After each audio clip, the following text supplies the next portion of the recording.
I have several questions. We only have one answer. Am I ready for my new relationship? Nope. Well, it's an easy answer. If you were, you'd be living it. So something's in the way. Do you deserve it? Yes. Is it lined up for you? Yes. Are you letting it in? No. Why? Because you're looking at where it isn't.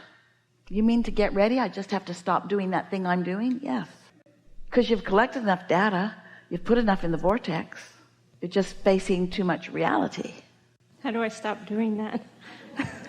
Well, you have to practice on things that are easier, but we've been talking about that here today. It's about reaching for satisfying thoughts. The other day, there was a lovely man sitting in the hot seat, and he had invented an improvement on a barbecue. We teased him and called it a barbecue contraption. And the market wants it, and he wants the market to want it, but it's stalled out. It's not going anywhere.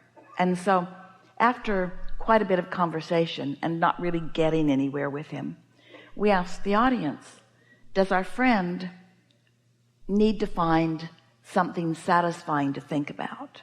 And the audience said yes. And we said, does our friend have to be satisfied about the barbecue?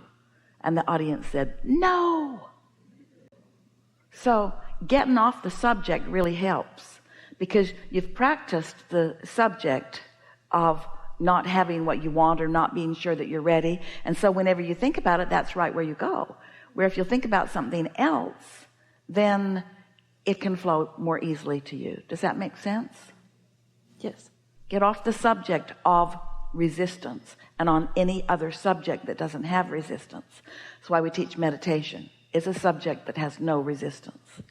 If your subject is money and you don't have enough and bills are coming and you're feeling frustrated about it, then thinking about money isn't the path of least resistance to letting money flow in.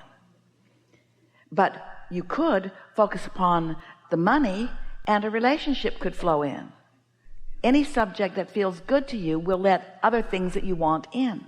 You just got to find something that you feel satisfied about and think about it mostly, and then everything else takes care of itself. It's too easy. That's why most people don't let it happen. You think that you have to pay a price, you think you have to dig in, and you think you have to figure it all out. And you have to figure out what you want and where it's going to be and when it's going to come, who's going to bring it, and how it's going to come, how long it's going to take. You think you got to have all the answers to all those questions. And since you don't have the answers to any of those questions, you stand in resistance every time the subject is active within you. But if you would accept that life has caused you to ask all those questions and that all of those answers have been put into your vortex and you just can't see them because you're not in that receiving mode, but there are other things that put you in the receiving mode, then why do I resist being a cooperative component to getting what I want? Because you think you have to pay a price and you don't believe you deserve it. And the reason that you think you have to pay a price and the reason that you don't believe you deserve it is because you've been going about it the way that so many humans go about it and haven't been getting results. So you have formulated a belief that it doesn't come easily and that it's not coming to you. It's logical. Esther thought she'd cut those trees down too. It's just a thought you keep thinking. We like the stream of your question. What's the next one? My other question is... No, on this subject. What's the next question that's in response to what we just said? So I'm generating a new business, and the reason I ask the question is because I won't do the thing that actually helps it to grow and move forward. I keep resisting that. Is it something that's not fun? In the past, I've experienced it being fun and it being also really not fun at times too. Well, you can't have it both ways. Is it fun or isn't it? In other words, what do you think your vibration is about it? I have to do this thing. I'm supposed to do this thing I don't want to do. So there's split energy right there. So you feel paralyzed. So you want to do something that primes the pump, which usually means get off the subject. One day, Esther was thinking about something that she was wanting to create. She'd been working on it for a while. And she was really stuck in the thought of it. And then she thought about it more and she got more stuck in the thought of it. And then she tried to write about it, and she got more stuck about it. And she was clearly not in the receiving mode. She wasn't in concert with us, but she wanted to sort it out on her own. She wanted to figure it out, so she kept thinking about it. And it was on her mind for this day, and then the next day, and then the next day. And it wasn't long before she felt paralyzed, not just about this thing that was important to her, but paralyzed. And she thought, oh boy, am I a hypocrite.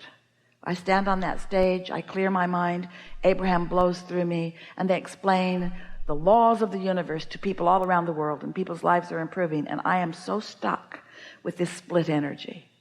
Then it occurred to her, she couldn't hear us, it occurred to her that she needed to do something to sort of get energy moving.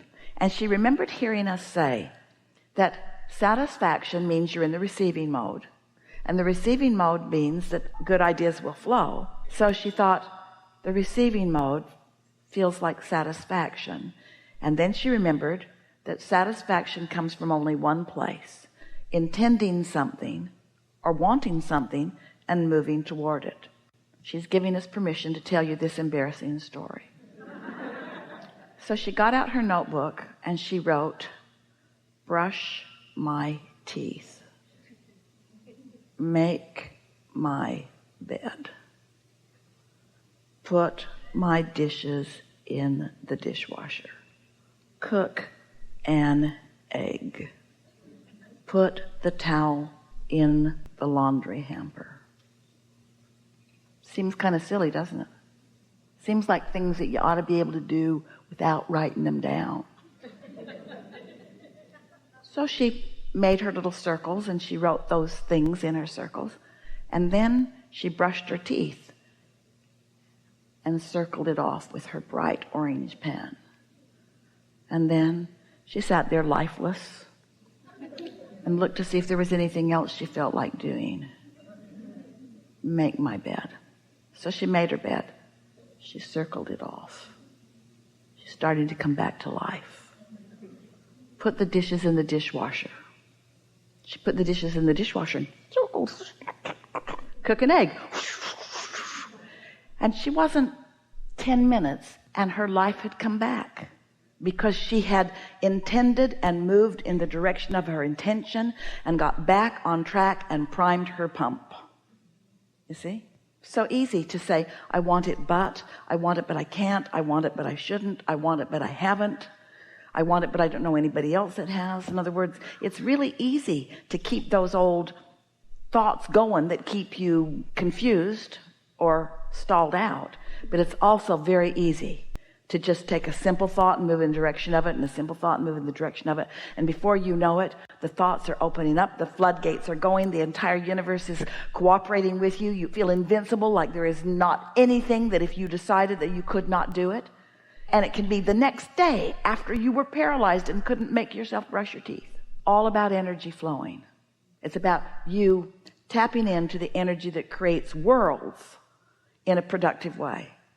We used to tell a story, and it really applies here. So you go to the playground where the merry-go-round was, maybe they still are, Esther certainly remembers them, where the kids push it and it goes, and sometimes they'd be going so fast that she couldn't get on, and she'd have to wait for them to slow it down enough that she could get on, because if she tried to get on when they already had it really going, it would just knock her off in the bushes.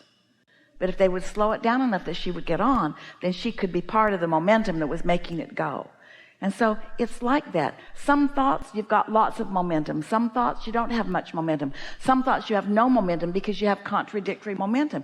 You just have to figure out where you are on the subjects that matter to you based upon whether the thoughts mostly feel good or mostly don't feel good. And if they mostly don't feel good, then stay off the subject, because trying to make yourself feel good about something that mostly doesn't feel good doesn't work. Pick something that does feel good or that feels so neutral. Esther really didn't have a strong opinion about brushing her teeth or making her bed. She knew she could do it. She believed that she could make that happen. Yeah. Really good.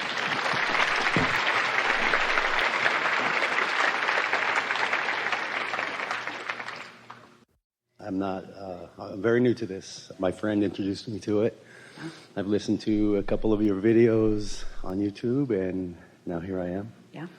Very happy to be here. Been here all day. Yeah. Picking stuff up. And so there's a reason that you light it up. Talk to us. So at that point when you move, like out of ordinary meditation into that other place or where everything starts to flow very freely and momentum. Yeah, you start to gain the momentum and you really start to receive and manifest, and everything starts to really go your way. It's real easy to get carried away with that, and you do want to go with the flow with it, but you can't maintain that focus indefinitely. So there is a natural sort of petering out of that and readjusting. Yes? Yes. So the readjusting is maybe the part that's not so easy. By that we mean just meditate tomorrow and meditate the next day and meditate the next day. That's the readjustment. What are you talking about? Well, that's exactly it. There seems to be something keeping me from moving to that other level like before. When I go into meditation, I end up, like things that come to me in meditation, I end up stuck there and can't. Just remember that when there's momentum, there is no stuck, but there could be counter momentum. Are you getting too much in your head about it? Or you're trying to make things happen? I feel like things lock me in. It's like getting stuck on one drum beat, that you can't get off of. And then it seems to take me away and can draw my focus from other things. Think about it. So you know what you don't want, you know what you do want. Let's say you've come to the place that you want clarity, you want to be in the receiving mode, you want the magic of all that flow, and so now you've got some of that going on. And then for some reason, it doesn't matter, you get stuck because you've got some beliefs that are in the way. No problem. When you're stuck, you want to be unstuck, and so off you go again. In other words, it's the acknowledging that I'm stuck that makes it last longer, because you get what you think about. So something that's helpful is to go back to a time. In fact, Esther was playing this game yesterday and today, where she's acknowledging, well, that's a satisfying thought, and that's a satisfying thought, and that's a satisfying thought. That one not so much, that's a satisfying thought. And then those satisfying thoughts got real momentum going, and she felt true enthusiasm about it. Then she got thinking about the subject too much and introduced her own worrisome thoughts to the equations. Now she's sort of stuck, but she had momentum on those worrisome thoughts going too. So it really did feel stuck, because you can't just all of a sudden stop doing whatever you've got going on. You need a night's sleep usually, or a good time of meditation or something. But she just played this little game with herself. She thought, can I remember, what did it feel like when I was really flowing with this? Can I remember this feeling of enthusiasm? And right away she could, because she wasn't too far from it. So it's just a matter of managing your allowing, managing how much you're flowing or how much you've got it pinched off. That's all. A soft and gentle touch. Okay. Yeah, that makes sense. I'm probably not so gentle with that. Esther sat in her airplane seat, and she got herself all situated with her pillow, and the man behind her decided to play cards with his seatmate on the back of her seat. And it was not a soft and gentle touch. They're shuffling those cards, which she didn't mind because she had her earphones on. But then it was like she didn't know what they were doing, but there was a whole lot of slapping of the thing. And so she just peeked around the corner and she said, I love it that you're having fun. Could you try a softer, gentler touch? And the man said, I had no idea. And then they played the most soft and gentle game of cards. Esther knew they were still playing because she could hear the shuffling from time to time, but she didn't feel any more movement, because people know the difference between a soft and gentle touch. You know when to do that and when not to do that, yes? And there was no reason for him to do that until Esther let him know that she was having a sort of rough ride up there. And then he was kind enough to adjust his behavior, and it didn't interfere with the fun they were having. It was just a softer, gentler touch.